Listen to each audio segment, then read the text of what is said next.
Kingdom of Makuria. Published November the 16th, 2017. Special characters are denoted as follows. And denotes left and right parentheses. The Kingdom of Makuria, perhaps Old Nubian, in Old Nubian, Greek, Makuria, al-Mukarrab, was a kingdom located in what is today northern Sudan and southern Egypt. Makuria originally covered the area along the Nile River from the Third Cataract to somewhere between the Fifth and Sixth Cataracts. It also had control over the trade routes, mines, and oases to the east and west. Its capital was Dongola. In Arabic, Dunkula. And the kingdom is sometimes known by the name of its capital. By the end of the 6th century it had converted to Christianity, but in the 7th century Egypt was conquered by the Islamic armies, and Nubia was cut off from the rest of Christendom. In 651 an Arab army invaded, but it was repulsed and a treaty known as the Pact was signed, creating a relative peace between the two sides that lasted until the 13th century. Makuria expanded, annexing its northern neighbor Nobasha either at the time of the Arab conquest or during the reign of King Makurios. The period from roughly 750 to 1150 saw the kingdom stable and prosperous, in what has been called the Golden Age. Increased aggression from Egypt and internal discord led to the state's collapse in the 14th century. Part 1. Sources. Makuria is much better known than its neighbor Elodia to the south, but there are still many gaps in our knowledge. The most important source for the history of the area is various Arab travelers and historians who passed through Nubia during this period. These accounts are often problematic as many of the Arab writers were biased against their Christian neighbors and vice versa. These works generally focus on only the military conflicts between Egypt and Nubia. One exception is Ibn Selim al-Aswani, an Egyptian diplomat who traveled to Dongola when Makuria was at the height of its power in the 10th century, and left a detailed account. The Nubians were a literate society, and a fair body of writing survives from the period. These documents were written in the Old Nubian language and an uncial variety of the Greek alphabet extended with some Coptic symbols and some symbols unique to Nubian. Written in a language that is closely related to the modern Nubian tongue, these documents have long been deciphered. However, the vast majority of them are works dealing with religion or legal records that are of little use to historians. The largest known collection, found at Kaiser Ibrahim, does contain some valuable governmental records. The construction of the Aswan High Dam in 1964 promised to flood what had once been the northern half of Makuria. In 1960, UNESCO launched a massive effort to do as much archaeological work as possible before the flooding occurred. Thousands of experts were brought from around the world over the next few years. Some of the more important Makurian sites looked at were the city of Faras and its cathedral, excavated by a team from Poland, the British work at Kaiser Ibrahim, and the University of Ghana's work at the town of Debera West, which gave important information on daily life in medieval Nubia. All of these sites are in what was Nobasha. The only major archaeological site in Makuria itself is the partial exploration of the capital at Old Dongola. Part 2. History. Part 2. History. Chapter 1. Rise. Ptolemy mentions a Nubian people known as the Makuria, who might be ancestors to the Makurians. Considering the archaeological evidence, the Makurians probably originated from around the 4th Nile Cataract, close to Napata. From there they spread downwards the Nile until they founded Dongola in around 500, making this date Plaus Ib terminus antiquem for the formation of the kingdom. The first recorded mention of it is in a work by the 6th century John of Ephesus, who decries its hostility to monophysite missionaries traveling to Elodia. Soon after, John of Baclarim wrote approvingly of the Makurita's adoption of the rival Melkite faith. Makuria was one of the few states in the world to repulse Muslim conquests led by the Rashidun Caliphate when they defeated an Arab army at the First Battle of Dongola in 642. The Arabs had taken Egypt in 641, and the jihad soon turned south. Makuria repeated the feat in 652 at the Second Battle of Dongola. Arab writers noted the Makurians' skill as archers in both battles. One of the few major defeats suffered by an Arab army in the first century of Islamic expansion, it led to an unprecedented agreement, the Pact. This treaty guaranteed peaceful relations between the two sides.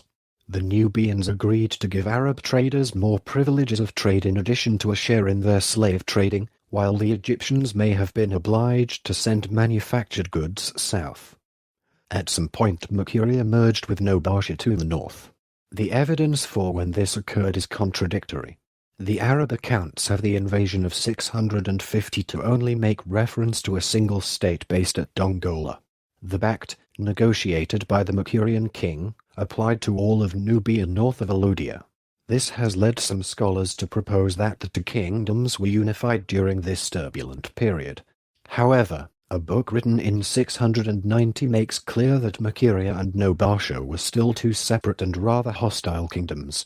Clear evidence for union is provided by an inscription from the reign of King Makurios at Taifa that makes clear that Nobasha was under Makurian control by the middle of the 8th century.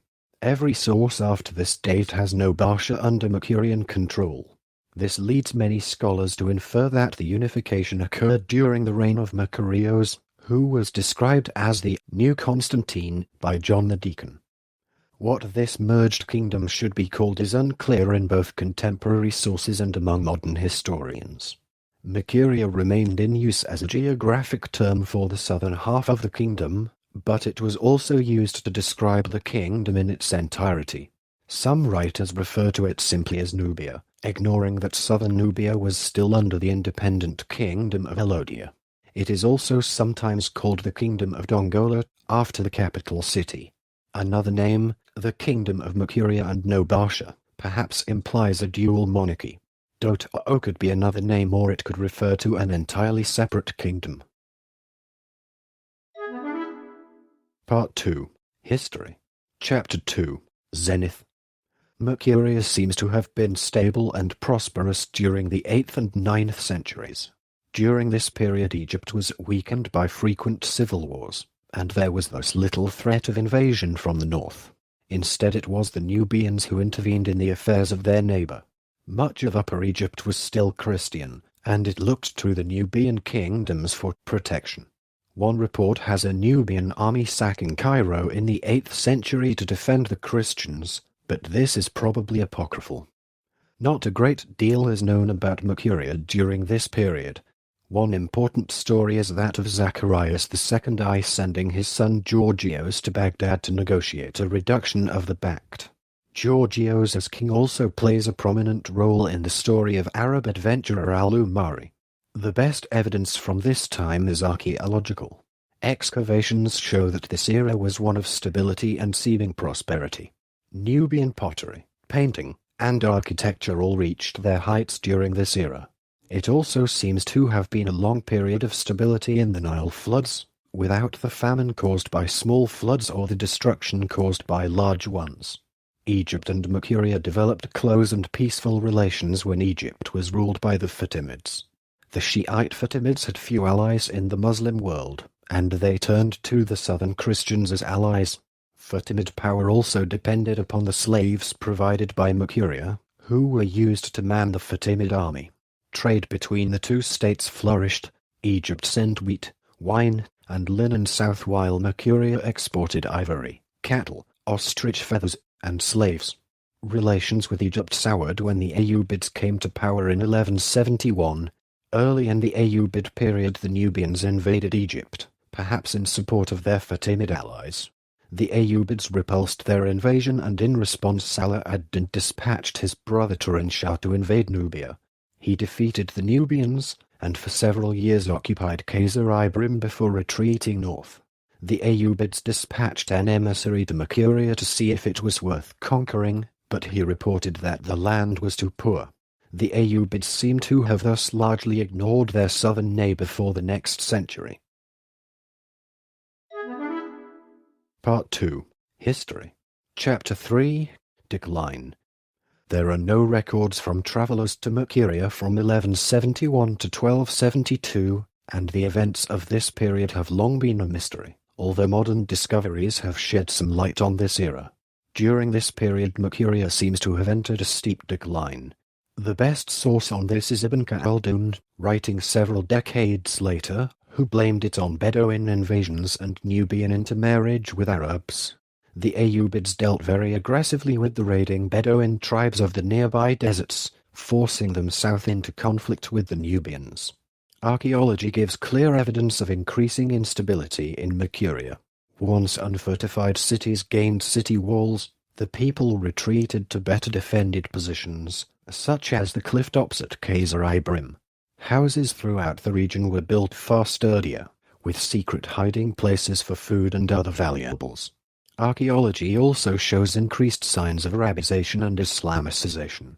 Free trade between the kingdoms was part of the Pact, and over time Arab merchants became prominent in Dongola and other cities. Eventually the northern area, most of what was once Nobasha, had become largely Arabized and Islamicized.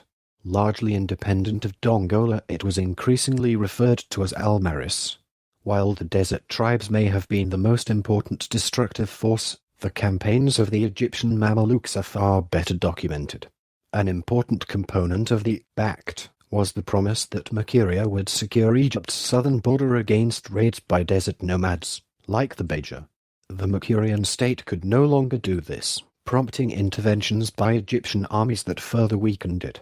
In 1272 the Mamluk Sultan Baybars invaded, after King David I had attacked the Egyptian city of Idhab, initiating several decades of intervention by the Mamluks in Nubian affairs.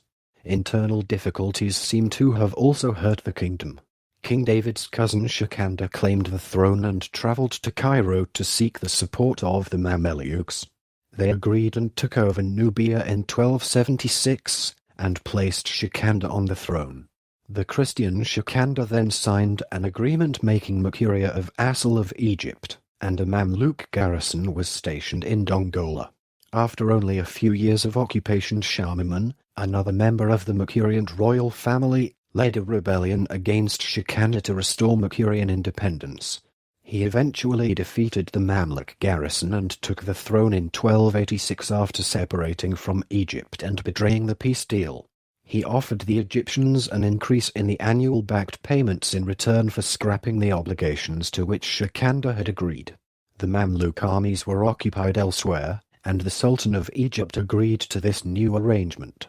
After a period of peace, King Karanbas defaulted on these payments, and the Mameluks again occupied the kingdom in 1312. This time, a Muslim member of the Makurian dynasty was placed on the throne. Saif al-Din Abdullah Barshambu began converting the nation to Islam, and in 1317 the Dongola Cathedral was turned into a mosque. This was not accepted by other Makurian leaders, and the nation fell into civil war and anarchy that very year. The countryside came under the control of the raiding tribes from the desert, and the monarchy was left with effective control over little more than the capital. This effectively ended Makuria as a unified state. There is some evidence the Makurian dynasty survived until the end of the 14th century, including a Makurian call for aid in 1397. It has been suggested that the change of African trade routes and the Black Death played a major role in the collapse. In 1412, the Oladkens took control of Nubia and part of Egypt above the Thebaid. The Oladkens remained the de facto rulers of Nubia until 1517, when the area was conquered and amalgamated into Egypt by the armies of the Ottoman Sultan Selim. Part 3. Economy. The main economic activity in Makuria was agriculture, with farmers growing several crops a year of barley, millet, and dates. The methods used were generally the same that had been used for millennia. Small plots of well-irrigated land were lined along the banks of the Nile, which would be fertilized by the river's annual flooding.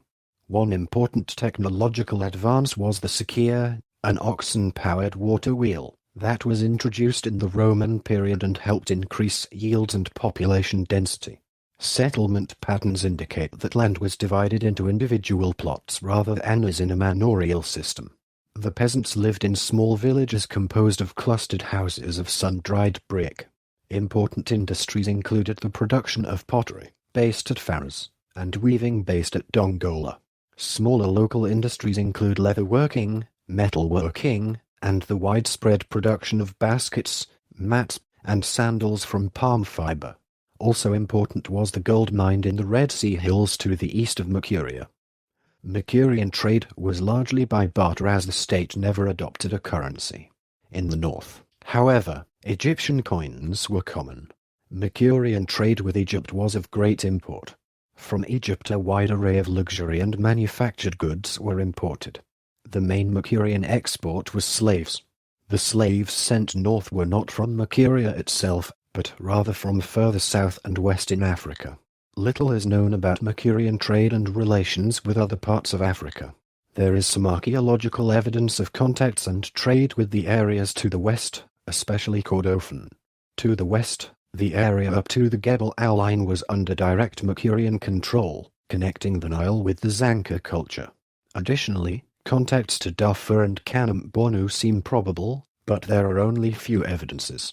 There seem to have been important political relations between Makuria and Christian Ethiopia to the southeast. For instance, in the 10th century, Georgios II successfully intervened on behalf of the unnamed ruler at that time, and persuaded Patriarch Philotheos of Alexandria to at last ordain an abuna, or metropolitan, for the Ethiopian Orthodox Church. However, there is little evidence of much other interaction between the two Christian states. Part 4. Government. Makuria was a monarchy ruled by a king based in Dongola. The king was also considered a priest and could perform mass. How succession was decided is not clear. Early writers indicate it was from father to son. After the 11th century, however, it seems clear that Makuria was using the uncle-to-sister son system favored for millennia in Kush. Shinny speculates that the later form may have actually been used throughout, and that the early Arab writers merely misunderstood the situation and incorrectly described Makurian succession as similar to what they were used to. Little is known about government below the king. A wide array of officials, generally using Byzantine titles, are mentioned, but their roles are never explained. One figure who is well known, thanks to the documents found at Kaiser Ibrahim, is the Eparch of Nobasha, who seems to have been the viceroy in that region after it was annexed to Makuria. The Eparch's records make clear that he was also responsible for trade and diplomacy with the Egyptians. Early records make it seem like the Eparch was appointed by the king, but later ones indicate that the position had become hereditary. This office would eventually become that of the Lord of the Horses, ruling the autonomous and then Egyptian-controlled Almaris. The bishops might have played a role in the governance of the state. Ibn Selim el-Aswani noted that before the king responded to his mission he met with a council of bishops. El-Aswani described a highly centralized state, but other writers state that Makuria was a federation of 13 kingdoms presided over by the great king at Dongola. It is unclear what the reality was, but the kingdom of Doto, prominently mentioned in the Kaiser Ibrahim documents, might be one of these sub-kingdoms. Part 5. Religion. One of the most debated issues among scholars is over the religion of Makuria. Up to the 5th century the old faith of Meroe seems to have remained strong, even while ancient Egyptian religion, its counterpart in Egypt, disappeared. In the 5th century the Nubians went so far as to launch an invasion of Egypt when the Christians tried to turn some of the main temples into churches. Archaeological evidence in this period finds a number of Christian ornaments in Nubia, and some scholars feel that this implies that conversion from below was already taking place. Others argue that it is more likely that these reflected the faith of the manufacturers in Egypt rather than the buyers in Nubia. Certain conversion came with a series of 6th century missions. The Byzantine Empire dispatched an official party to try to convert the kingdoms to Chalcedonian Christianity, but Empress Theodora reportedly conspired to delay the party to allow a group of Miaphysites to arrive first.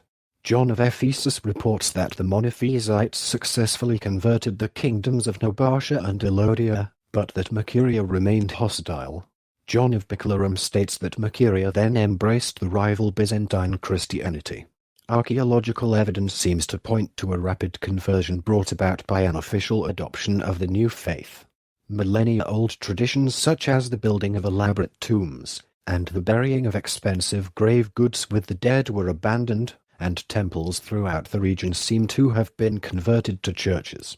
Churches eventually were built in virtually every town and village. After this point, the exact course of Makurian Christianity is much disputed.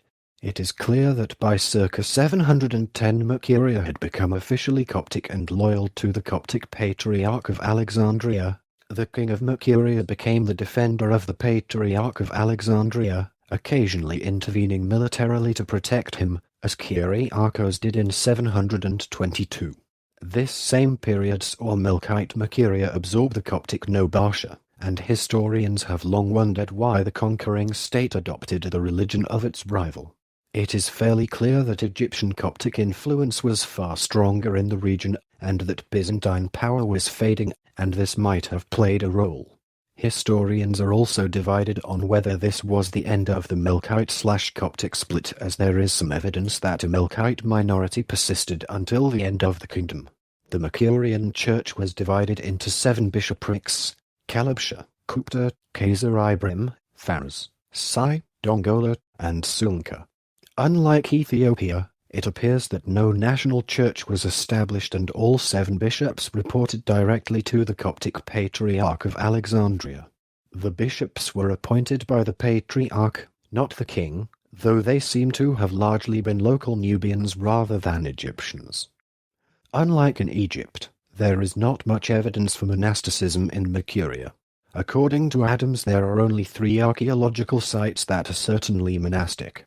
All 3 are fairly small and quite Coptic, leading to the possibility that they were set up by Egyptian refugees rather than indigenous Makurians. The end of Christianity in Makuria is unclear. Shinny interprets the evidence from 2 different graveyards, in the Wadi Halfa area and at Mainati, to conclude that Islam was present in Makuria by the early 10th century, and it appears that Christians and Muslims must have been living in amity for some centuries. However, there is a suggestion that the Christian community was waning. The excavation of the tomb of a bishop at Khazar-Ibrim recovered rolls dated to 1370 to recording his consecration in Cairo and authorizing his enthronement. Shinny concludes this makes it quite clear that Christianity was still of significance, although perhaps the combining of the 2 under 1 bishop is a reflection of the dwindling of the number of Christians in the area. We are offered a glimpse of the problems the local church faced at the end from the account of the traveller Francisco Alvarez. While at the court of Emperor Lebnedengel in the 1520s, he witnessed an embassy from the Nubian Christians, who came to the emperor asking for priests, bishops, and other personnel desperately needed to keep Christianity alive in their land. Lebnedengel declined to help, stating that he received his bishop from the Patriarch of Alexandria, and that they too should go to him for help. Part 6. Culture. Christian Nubia was long considered something of a backwater, mainly because its graves were small and lacking the grave goods of previous eras. Modern scholars realize that this was due to cultural reasons, and that the Makurians actually had a rich and vibrant art and culture. Part 6. Culture. Chapter 1. Painting. One of the most important discoveries of the rushed work prior to the flooding of Lower Nubia was the Cathedral of Fars. This large building had been completely filled with and preserving a series of magnificent paintings. Similar, but less well-preserved, paintings have been found at several other sites in Makuria, including palaces and private homes, giving an overall impression of Makurian art. The style and content was heavily influenced by Byzantine art, and also showed influence from Egyptian Coptic art and from Palestine. Mainly religious in nature, it depicts many of the standard Christian scenes. Also illustrated are a number of Makurian kings and bishops, with noticeably darker skin and the biblical figures. Part 6. Culture.